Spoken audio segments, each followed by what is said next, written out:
தமிழ்நாடு பாஜகவில் தொடர்ச்சியாக பயணித்தாலும் கூட தேசிய மகளிர் ஆணையத்தினுடைய உறுப்பினர் பதவியை ராஜினாமா செய்திருக்கிறாங்க. தொடர்ச்சியாக பேசலாம். மேம் வணக்கம். திடீர்னு இந்த முடிவு எடுத்தீங்களா, இல்லாட்டி கட்சி பணி ஆற்ற முடியலன்ற ஒரு வருத்தம் இருந்ததுனால இந்த முடிவா?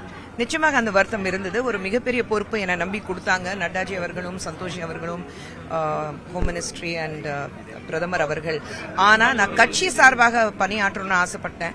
ஸோ 1.5 ஆண்டுகளாக நீங்க பார்த்தீங்கன்னா அந்த பொசிஷன்ல இருக்கும்போது கட்சி சார்பாக என்னால் பேசவும் முடியல, கமலாலயம் பக்கமும் வர முடியல, எந்த டிபேட்லும் கலந்துக்க முடியல, எந்த ஒரு பொலிட்டிக்கல் பிளாட்ஃபார்ம்ல என்னால அந்த அளவுக்கு பேச முடியல.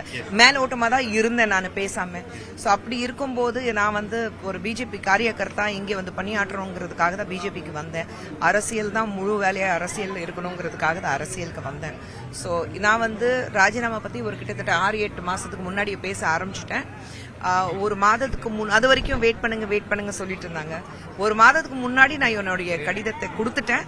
அப்போ இப்போ கொடுங்கன்னு சொன்னாங்க. அப்போ கடிதத்தை கொடுத்துட்டேன். ஆனா நேத்து தான், ஒரு மாசம் கழிச்சு தான் அவங்க அக்செப்ட் பண்ணிருக்காங்க.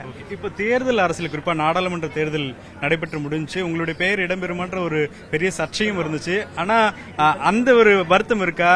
ஒருவேளை இந்த பொறுப்பை முன்னாடியே விலகி இருந்தா நாடாளுமன்ற தேர்தலில் போட்டியிட்டு இருக்கலாம். ஏன்னா இப்போ கடந்த தேர்தலில் எல்லாருமே ஸ்டார் கேண்டிடேட்டா இருந்தாங்க, உங்களுடைய நேம் மட்டும்தான் அதுல மிஸ்ஸிங்.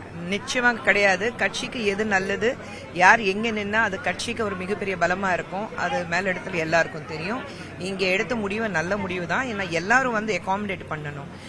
நான் கட்சிக்கு வந்த உடனே எனக்கு 1000 விளக்கு தொகுதி கொடுத்தாங்க சட்டமன்ற தேர்தல். ஸோ வந்த உடனே எல்லா இடத்துல குஷ்பு இருக்கணும்னு அவசியமே கிடையாது. கட்சிக்காக பணியாற்றணும். நம்ம இந்த பொசிஷன் கொடுத்தாங்களா இல்ல இந்த ஒரு இடத்துக்கு நம்மள போக சொன்னாங்களா, அது முக்கியம் கிடையாது. கட்சிக்காக உழைக்கணும், அதுதான் முக்கியம். 2026 டார்கெட் பண்ணி வந்திருக்கீங்களா? இப்பத்துல இருந்து உழைச்சா சட்டமன்ற தேர்தலில் வெற்றி பெறலான்ற ஒரு இலக்கோட வந்திருக்கீங்க. நிச்சயமாக அது கிடையாது. கட்சிக்காக உழைக்கணும்.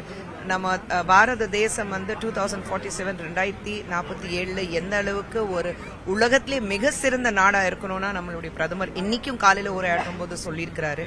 ஸோ அப்படி இருக்கும்போது அந்த ஒரு விஷயத்துக்காக தான் நம்ம உழைக்கணும்னு தவிர தனிப்பட்ட முறையில எனக்கு என்ன லாபம் இருக்குங்கிறது முக்கியம் கிடையாது. கட்சி முன்னேறணும்.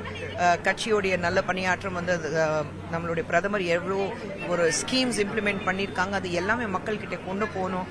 இங்கே நடக்கிற திமுக ஆட்சியில நடக்கிற பல விஷயங்கள் மக்களுக்கு எந்த அளவுக்கு பாதிச்சிருக்கு. ஒரு குடும்பம் மட்டும் நல்லா இருந்தா போதும் நினைக்கிற திமுக அரசாங்கம் கண்டிப்பாக ஒழிக்கணும். அது மட்டும் தான் ஒரு நோக்கம். உங்களுடைய நண்பர் விஜய் அவர்கள் அரசியல் கட்சிக்கு வந்துட்டாரு. நண்பர் தம்பி வந்துட்டாரு. சோ இப்போ அவருக்கு என்ன அட்வைஸ் கொடுக்கறீங்க? குறிப்பா வரக்கூடிய இந்த சட்டமன்ற தேர்தலில் எப்படி செயல்படுவார்னு பாக்குறீங்க? அவர் ரொம்ப புத்திசாலிங்க. அவருக்கு ஒரு அட்வைஸே தேவையில்லை. அவர் எடுத்த முடிவு நல்லா தான் இருக்கும். அரசியலுக்கு வந்திருக்காரு, வரட்டும். யார் வேணாலும் அரசியலுக்கு வரலாம். அவருக்கு என்னுடைய வாழ்த்துக்கள். தம்பியே கூட்டணிக்கு அழைக்கிறீங்களா? நிச்சயமா கிடையாது. அது மேல இடத்துல முடிவு பண்ணுவாங்க. யார் கட்சியில விருப்பம் இருக்கு? நான் தனிப்பட்ட விருப்பம் தான். நான் கட்சி சார்பாக பேசும்போது தனிப்பட்ட விருப்பம் எல்லாம் என்னால சொல்ல முடியாது. கட்சியோட விருப்பம் தான் என்னுடைய விருப்பம்.